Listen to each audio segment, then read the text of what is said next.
Assalamualaikum warahmatullahi wabarakatuh. Halo Mams, di video kali ini saya masih mengajak Ara ya ke Masjid Al-Jabar. Ini kali kedua kami main ke Masjid Al-Jabar. Kali ini kami jalan-jalan di bagian depan Masjid Al-Jabar. Kemudian kami masuk ke gerbang utama. Setelah itu kami berkeliling menelusuri lorong di sebelah kanan, selasar sebelah kanan. Kemudian kami terus jalan-jalan mengelilingi Masjid Al-Jabar. Tepat ke belakang masjidnya kami mengelilingi Masjid Al-Jabar dimulai dari selasar sebelah kanan, kemudian ke belakang masjidnya, kemudian masuk ke selasar sebelah kiri dari Masjid Al-Jabar. Nah, seperti biasa, selagi Mams melihat-lihat sekeliling Masjid Al-Jabar, saya ingin sharing tentang 6 aspek perkembangan anak usia dini yang wajib Mams ketahui. Untuk mendukung tumbuh kembang si kecil, ada beberapa aspek perkembangan anak usia dini yang menurut para ahli perlu Mams pahami.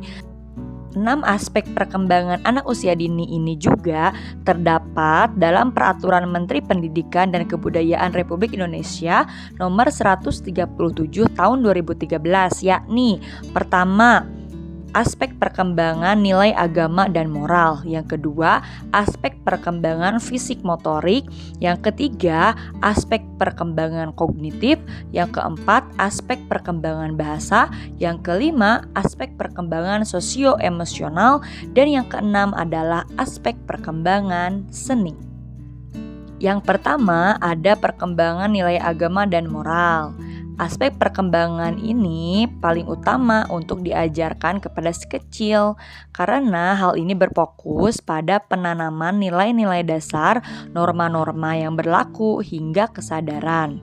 Si kecil perlu mengenal agama dan menjalankan ibadah agar lebih memahami arah hingga tujuan mereka dengan baik sejak dini.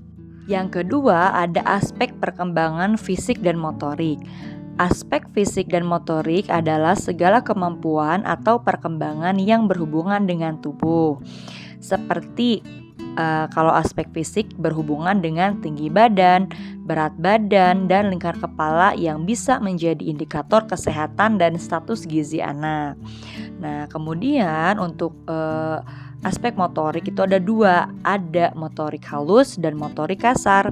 Motorik halus yaitu kemampuan untuk melakukan gerakan dan tugas-tugas sehari-hari menggunakan otot-otot halus atau sebagian anggota tubuh tertentu untuk bereksplorasi dan mengekspresikan diri seperti memegang pensil untuk menggambar, menulis, dan mencoret-coret, kemampuan memindahkan benda dari tangan untuk menyusun balok, kemudian juga menggunting, melempar, dan menangkap bola, dan lain sebagainya. Motorik kasar adalah kemampuan tubuh untuk bergerak, berkoordinasi, dan menyeimbangkan diri menggunakan otot-otot besar atau sebagian besar seluruh anggota tubuh yang dipengaruhi oleh kematangan fisik anak itu sendiri. Contoh kemampuan motorik kasar adalah berdiri, duduk, jalan, berlari, lompat, menendang, naik turun tangga, dan lain sebagainya. Yang ketiga, ada aspek perkembangan kognitif, yaitu aspek perkembangan si kecil yang mengutamakan kinerja otak, seperti cara mereka berpikir cepat, mengetahui, mengingat, menilai, dan memecahkan masalah. Ketika otak anak berkembang, ia akan semakin memahami dunia dan sekitarnya. Yang keempat, ada aspek perkembangan bahasa. Pada aspek perkembangan ini, si kecil akan belajar bagaimana cara berkomunikasi yang menghasilkan timbal balik. Dia juga akan belajar untuk mengkategorikan dunia di sekitar mereka dengan kemampuan pemahaman yang ia punya. Yang kelima ada aspek sosioemosional. Aspek sosioemosional itu adalah kemampuan anak untuk mengenali diri sendiri dan berinteraksi dengan orang lain di sekitarnya. Aspek ini membuat anak bisa mengelola dan mengekspresikan emosi secara sehat, baik emosi positif maupun negatif. Contoh untuk menstimulasinya, pertama ajak si kecil menangkap ikan misalnya. Nah, ini bisa membuat si kecil mengenali emosi seperti rasa kesal ketika dia tidak menangkap ikan dan rasa senang ketika dia berhasil menangkap ikan. Yang keenam ada aspek perkembangan seni.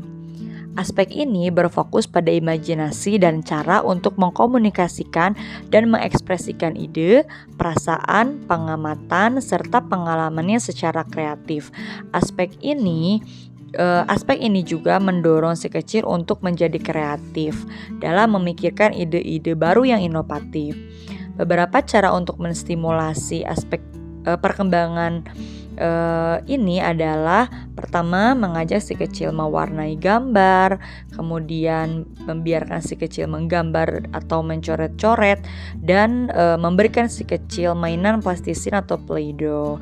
Biarkan dia meremas-remas membentuk plastisin warna-warna sesuai keinginannya sendiri untuk membentuk bentuk-bentuk yang lucu.